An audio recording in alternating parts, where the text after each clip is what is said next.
گو امریکہ اور اسرائیل نے ایران میں بڑی تباہی پھیلائی ہے اور ان کا اندازہ تھا کہ ایرانی قوم کے حوصلے ٹوٹ چکے ہیں اور اب انہیں مذاکرات کی ٹیبل پر بٹھا کر ان سے اپنی باتیں منوائی جا سکتی ہیں، لیکن امریکیوں کو ایران کے وفد نے اپنے علم، حوصلہ، ڈٹرمنیشن سے حیران کر دیا اور امریکی وفد مذاکرات کی میز پر اپنی خواہشات کا اظہار کر کے مزید بات چیت کو کسی اور وقت تک مؤخر کر کے واپس امریکہ چلا گیا۔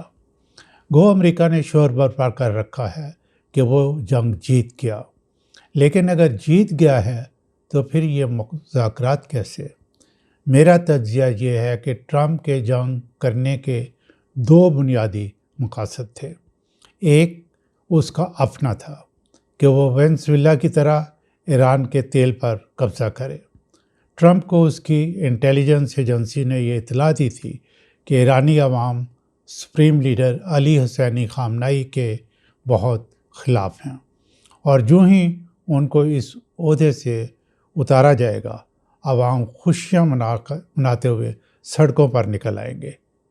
وہ شہید بھی ہو گئے، لیکن ریئیکشن بالکل الٹ ہوا اور ایرانی عوام متحد ہو گئی۔ دوسرا، ٹرمپ پر یہودی لابی کا پریشر ہے کہ مشرق وسطیٰ میں کوئی ایسا ملک نہیں ہونا چاہیے جس سے اسرائیل کو خطرہ ہو اور گریٹر اسرائیل بننے میں رکاوٹ ہو۔ مذاکرات کی ٹیبل پر امریکی وفد نے یہی اسیس کرنا تھا کہ خطرہ ختم ہو چکا یا نہیں۔ ان کو مایوسی ہوئی کہ ایران کے حوصلے ذرا برابر بھی پست نہیں ہوئے۔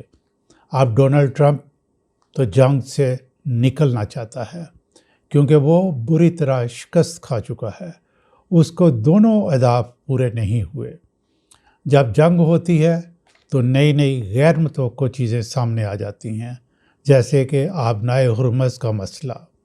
ایران کے پاس موجود یورینیم معلوم نہیں کتنے حصوں میں تقسیم ہو چکا ہے اور کہاں کہاں پڑا ہے۔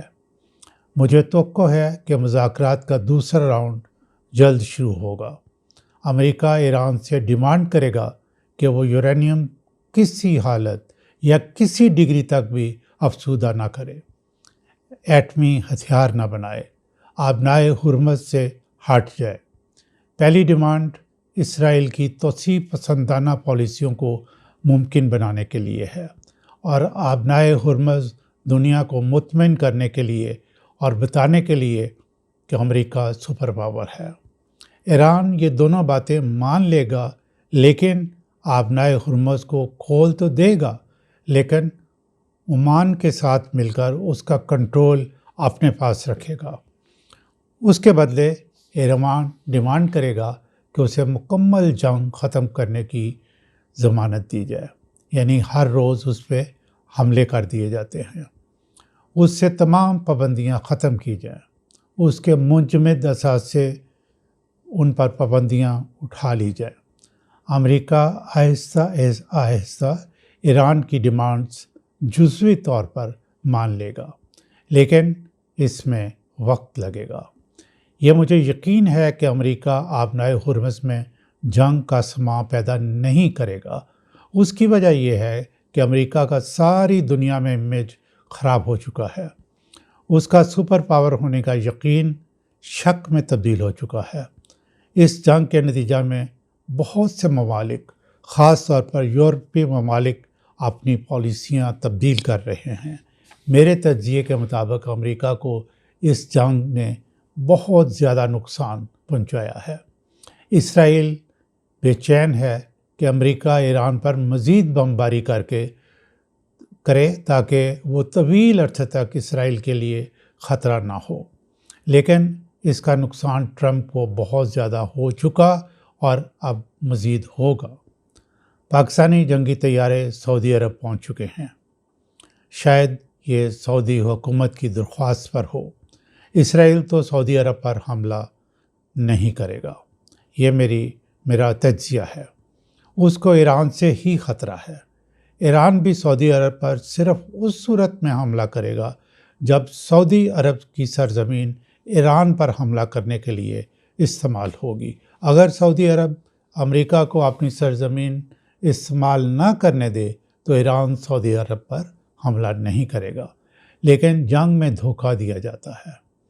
پاکستان کی فورسز سے سعودی عرب میں موجودگی سے یہ فائدہ ہوگا کہ یہ پتہ چل سکے گا کہ سعودی عرب پر جو حملہ ہوا ہے وہ راکٹ یا ڈرون کس طرف سے آیا ہے۔ یہ صورتحال بہترین ہے سعودی عرب اور ایران کی مکمل صلح کروانے کے لیے۔ چین کو ساتھ ملا کر پاکستان سعودی عرب اور ایران کو ٹیبل پر بٹھا کر جو بھی چھوٹے موٹے مسائل ہیں ان کو حل کروا سکتا ہے۔ یہ پاکستان کے لیے بہت فائدہ مند ہوگا۔ اس وقت پاکستان سعودی عرب اور ایران کے درمیان سینڈوچ بنا ہوا ہے۔ گو ایک سلائس ذرا پتلا ہے اور دوسرا موٹا ہے، لیکن ان دونوں کے درمیان مذاکرات ہو جائیں تو پاکستان کو سکون کے ساتھ اور بہت سے فائدے ہوں گے۔ ویڈیو کے آخر میں یہ ضرور کہوں گا کہ پاکستان نے اپنے کارڈز بہت مہارت اور دانشمندی سے کھیلے اور ابھی بہت سے کارڈز اس کے ہاتھ میں موجود ہیں۔ ایک اور کارڈ جو کہ بہت پاورفل اور فائدہ مند ہے وہ حکومت کے ہاتھ میں موجود نہیں، اور وہ اندرونی پولیٹیکل سٹیبلٹی ہے۔ اس کی طرف بھی توجہ دینی چاہیے۔ امن و امان کی صورتحال کو بہتر بنا کر، قوانین میں نرمی لا کر مشرق وسطیٰ سے پاکستانی انویسٹرز کو واپس لانا چاہیے۔ گوادر پورٹ کو فنکشنل بنانے کا بہترین موقع ہے۔ یہ جنگ پاکستان کی معاشی حالت بہتر کرنے کے لیے سنہری موقع ہے۔ ناظرین، آپ کی اس کے بارے میں کیا رائے ہے؟ کمنٹ سیکشن میں ضرور شیئر کریں۔